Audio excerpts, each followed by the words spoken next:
तर बीडमधील सरपंच संतोष देशमुख हत्ये प्रकरणामध्ये विरोधकांनी थेट धनंजय मुंडे यांचं नाव घेतलं नसलं तरी वाल्मिक कराड यांच्याकडून सातत्यानं धनंजय मुंडे यांना टार्गेट करण्यात येत आहे। आज मुख्यमंत्री देवेंद्र फडणवीस यांची भेट घेतल्यानंतर मंत्री धनंजय मुंडे यांनी मसाजोगच्या घटनेशी आपला संबंध नसल्याचं स्पष्ट केलंय।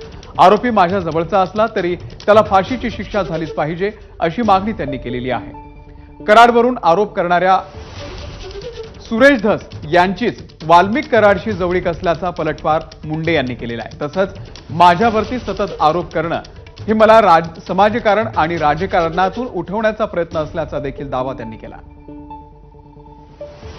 देशमुखांची निर्गुण हत्या झाली आणि ज्यांनी कुणी हत्या केली त्यांना शासन झालं पाहिजे, ते फासावर गेले पाहिजे। जे कोण गुन्हेगार आहेत त्या सर्वांना फाशीची शिक्षा करा, मग तो कुणी असो, कुणाचाही कितीचंही कुठल्याही जवळचा असो, अगदी माझ्याही कुणी जवळचा असो, तर त्याला सुद्धा सोडायचं नाही। वाल्मिक कराडांची जवळीक सुरेश धसांच्या सोबत होती, माझ्या जवळचे तर त्या आहेतच।